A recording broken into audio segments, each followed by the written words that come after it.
Driving for 8 straight hours with the air conditioning broken wasn't the worst part of that weekend. My shirt stuck to my back when I finally parked in front of my parents' house in the Chicago suburbs. Sweat was dripping down my face as I lugged my suitcase through the garage entrance, eager for a shower and for the dinner my mom had promised. It had been almost a year since I last saw everyone together. Subscribe to the channel and hit that like button to get more stories like this.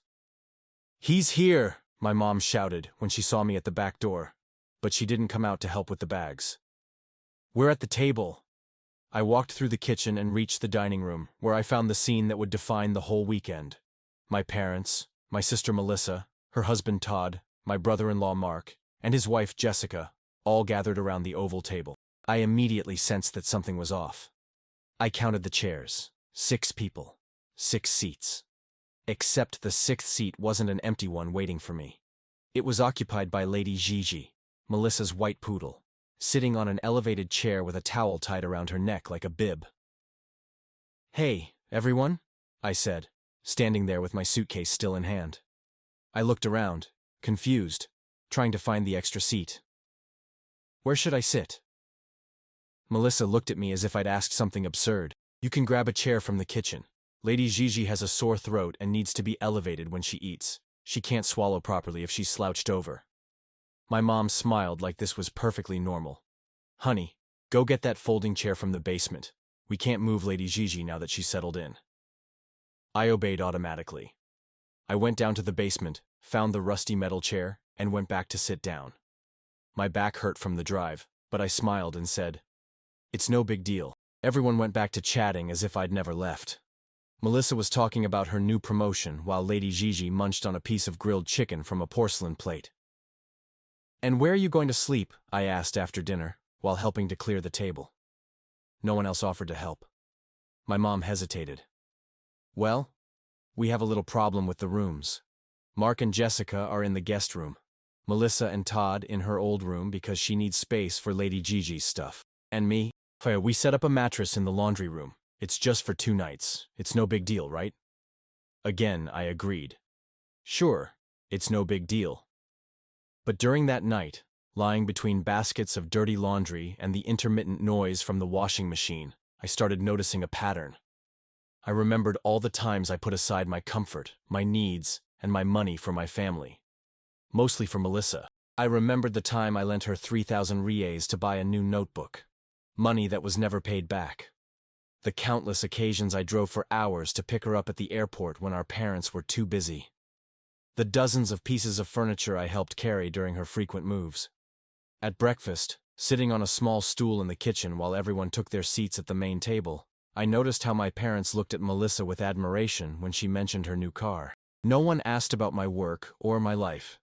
Lady Gigi once again had her place at the table. Later in the afternoon, I had to use my laptop to answer some urgent work emails. I opened my banking app to check if a client had made a payment, and I froze. A transfer of 1,800 reais had left my account the day before. "Who transferred money from my account?" I asked, stepping into the room where everyone was watching TV. The silence that followed was revealing. About that," Melissa finally said. "We needed to pay the banquet for the reunion, and you always help out with the family expenses. I used the access you gave me back when I had that medical emergency." "You took almost 2,000 reais from my account without telling me?" My dad got up, irritated. "Don't start with drama. We're family. Money comes and goes, but family is forever." My mom added, "Your dad and I paid for your college. Melissa only needed a little help." I took a deep breath, trying to process the situation. This wasn't a one-time thing. It was just another example of years of exploitation I had normalized. I realized I wasn't a son.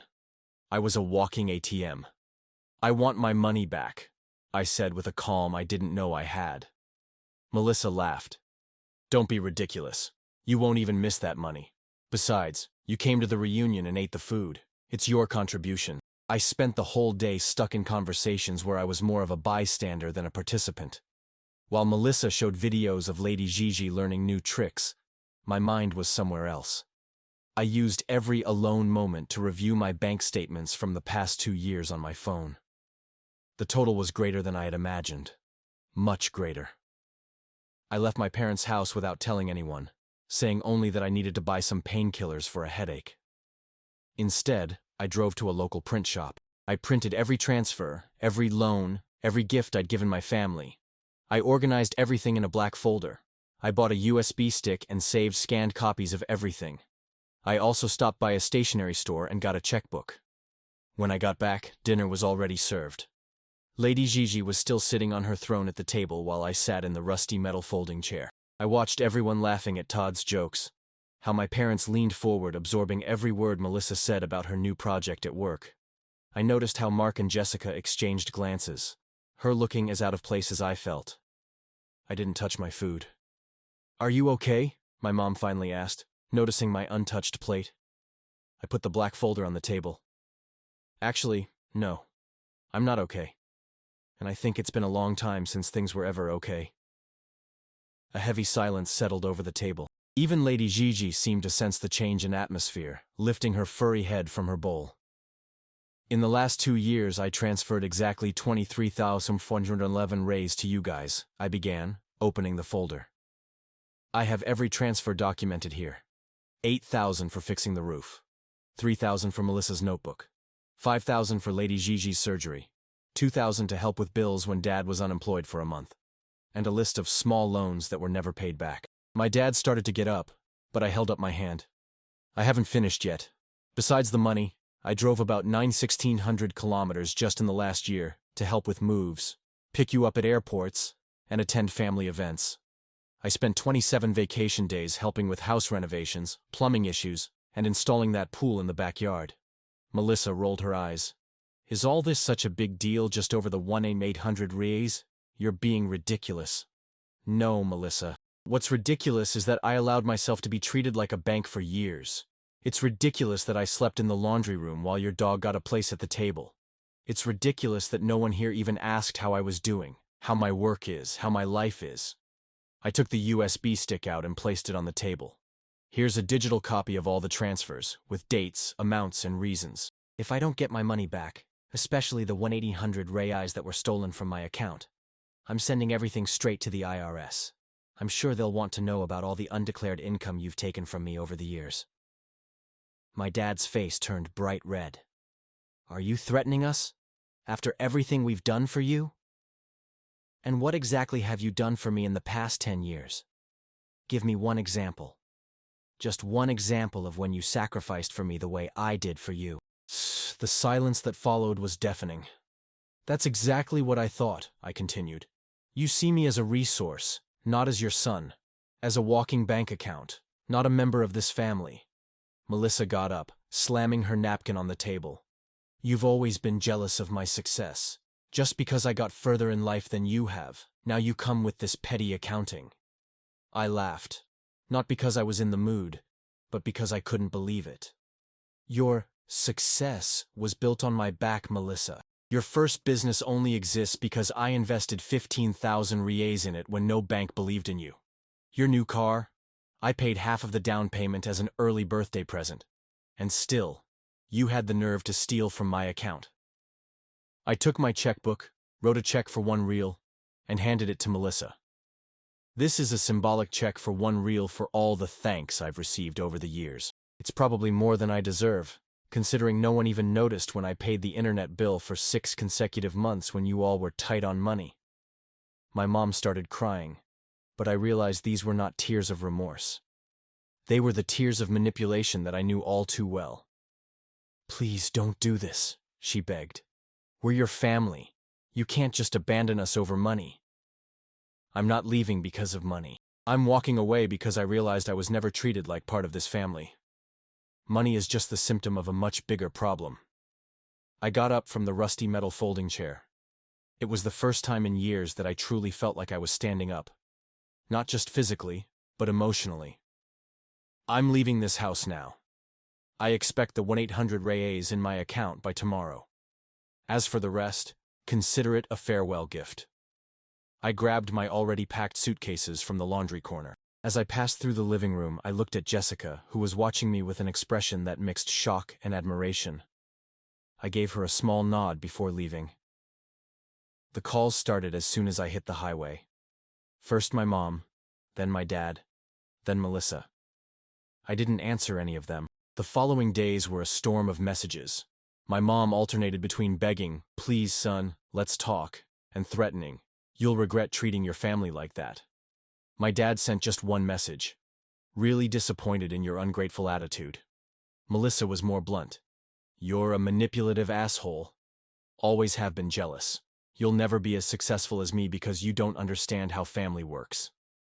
I saved every single message as proof and blocked all their numbers. On Monday, the 1-800-RAISE showed up in my account. No excuses, no messages, just the money returned. It was the final confirmation that there was never any real love in that relationship. Only transactions. A week later, I received a handwritten letter from Todd, Melissa's husband. There was no anger in his words, just a strangely honest confession. "What you did that night took a lot of guts. I've never seen anyone stand up to their sister the way you did. Maybe you're right about many things. Even though I'm your brother-in-law, I never really felt like I knew you. I'm sorry for that." I kept the letter, but didn't reply. Some bridges, once burned, are meant to remain in ashes. 2 weeks after the confrontation, I got a message from an unknown number. "Hi, it's Jessica. I got your number off Mark's phone before you left. I just wanted you to know that your words that night gave me the courage to finally leave my own toxic relationship with your brother-in-law. Thank you for showing that it's possible to say no to people who only value us when we're useful." It was the first time in ages that I cried. Not from sadness, but from a strange mix of relief and validation.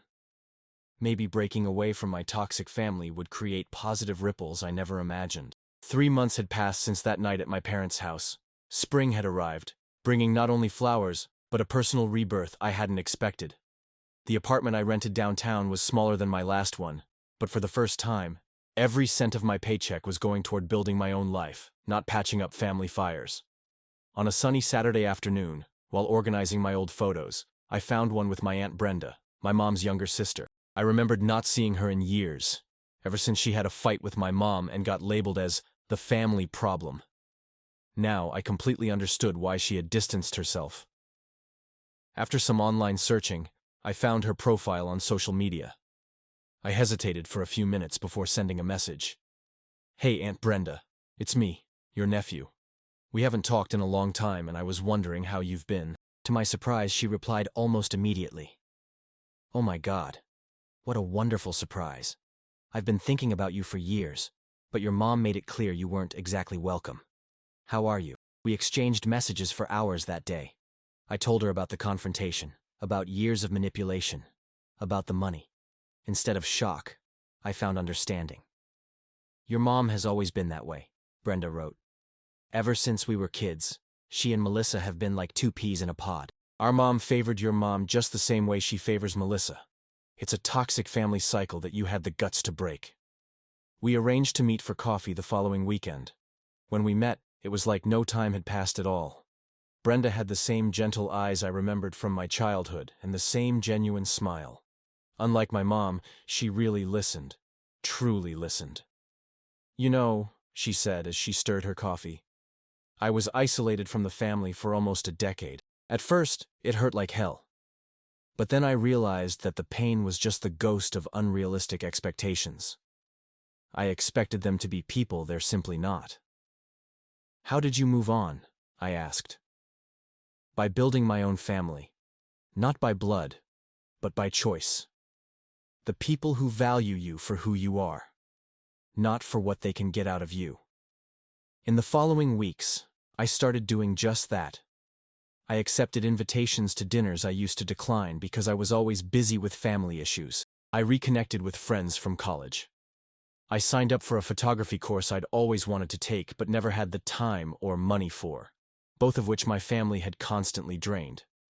In one of those photography classes, I met Elena, an architect who shared my interest in historic buildings.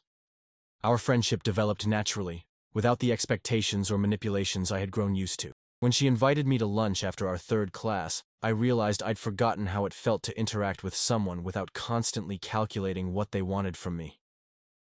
"Have you always been so guarded in friendships?" Elena asked one day, after I hesitated to accept a ride from her.